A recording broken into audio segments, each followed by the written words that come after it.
In this lecture, we have installed Metamask extension into our browsers. In this lecture, we'll continue with more Metamask setup and we'll try to connect it to Ganache so we can send the transactions to our Ganache network. All right, so let's start. Open your browser, and one thing here I would like to share with you is this post here on the community MetaMask. Here are some safety tips for you. I would suggest you to read this after the lecture. I will include a link in the description. Also, you can read here some information about some security and about the seed phrases and so on. Okay, before we'll connect our MetaMask that can send a request not only to this network but also to Ganache, I want to talk about one thing here. As you can see here, every account that has been created or we are going to create will have this address. Address I can freely share with you. All right, I'll be not using this account, so if you will send here something, I'll be not using it. Okay, so you can see here this is the address. Okay, there is the address of the account, which is a 20 bytes. But this address has to be derived from something. So how the account creation is working, basically, the MetaMask through some algorithm is generating this address for you, but the setup is like this. Okay, so MetaMask for you, through the seed phrase of these 12 words, I told you to write on a piece of paper, so you are using this 12 words seed phrase, right? Plus your password and plus also some other informations. But we put a password, we generated a seed phrase, and also we have inputted password, right? When we have been creating a MetaMask, right? This is going through some algorithm, and this will generate for you private key. Private key. Private key is super important, and you should never share it with anybody. If somebody asks you for private key, just block the person. It's a scammer. Never share private key with anyone. Okay, that should be only yours, and you can see the private key when you will go here. You'll go on your account, and let me see, I think here, account details. All right, and here is the export private key. In order to see my private key, I need to place here my MetaMask password, and I can reveal my private key, but you should never disclose it. Okay, so you can see here also warning: never disclose this key. Anyone with your private key can steal any asset held in your account, so never share the private key with anyone. Okay, so basically that's it. So from your seed phrase and password is generated private key, which is it's a 32-byte key. 32 bytes. So 64 hexadecimal characters long. And what's happening from the private key? Private key will generate for you from the private key is derived public key. Public key. Okay, which you can potentially share, but you really don't need to expose it as well. This as well 32 bytes. All right, actually it's 64 bytes, but you are using only 32 bytes of the 64 bytes because, yeah, I would like to talk about generation of the keys later, but now you can just see, you can imagine it as a 32-byte public key. And from public key is derived your address, your account address. Okay, so your account address is derived, and that is a 20-byte address we have been talking so much about. Okay, starting with a 0x, so 40 hexadecimal characters. Okay, and address is address you can expose. Okay, but when you will expose it, anybody can send you an address, some ether or some money. So when you're making transactions, you need to provide the address. Okay, so that's how it's. You have from a seed phrase and a password, you have a private key. It's very secure. From a private key, generated public key, and from public key you have an address. These two keys, private and public keys, are very important because when you imagine when you are creating transaction to the network, when the transaction is created and it's sent to the network, it's very important to provide here some signature. Every transaction is signed, because if there wouldn't be signature, then anybody could, for example, take your transaction and could replay it and could create false transactions, or could create potentially some harmful transactions. So to prove your identity that you are owner of an account, every transaction sent to the network is signed. Okay, and signature is created from your private key. Your private key is part of the signature. Okay, so signed. Okay, I can tell I signed by private key. Okay, by private key. So there is some unique signature generated for each transaction. That's part of the signature is also the private key.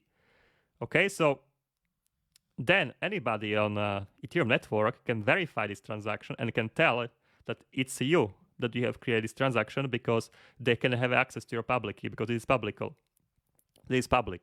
And with the public key, they can verify that you have been signing this transaction, that you are the owner of this account that has been creating this transaction. Okay, and that's your address that you are creating transaction from. So you will sign that these are happening automatically. Okay, MetaMask will be signing transaction for us. So MetaMask will get a transaction and will sign it with a private key that there will be this unique transaction. So anybody on the network can verify your identity, that can tell, yeah, this transaction is all right. The user that has signed this transaction, this address that has signed this transaction has this public key, and with this public key, I can tell this signature is valid. But about this process, guys, I would like to talk later in much more detail. This is just I'm scratching the level here, just. Okay, so remember, every transaction in the network is signed. The private key and the public key, I can verify it has been signed. Okay. All right, so just this, and now we can continue with our MetaMask. Okay, so here in our MetaMask window, first thing here, we don't want to connect to Ethereum mainnet, not just yet, but we want to connect to Ganache, our local network. We have here already localhost 8,545, but our Ganache is running, I think, on localhost 7,545. So what we could do, we could just simply, I think, change this one or to create a new one. So we'll create a new one, okay? So click here on Ethereum mainnet, you'll open this dropdown and click here custom RPC. Let's choose the network name, we'll call it Ganache. Ganache, new RPC URL. This will be URL you are seeing here, HTTP 127.001.7545. Copy this, let's paste it here. So lowercase HTTP : basically your localhost 127.001.7545, and the chain ID in the case of local network should be 1337. Don't worry about this warning, it's already used by localhost 8,545, but we are using it also here. Currency symbol optional, we can write here ETH lowercase, and that's gonna be it. All right, so that will be connection to our local network. Let's save it. Okay, it has been saved, so we can close it, and you should see here Ganache. Perfect. So now we can connect to Ganache. But we are not seeing here any of our accounts because Ganache has created for us accounts. All right. We have here a couple of accounts, and we would like to use these accounts also in our MetaMask. So we need to import here these accounts.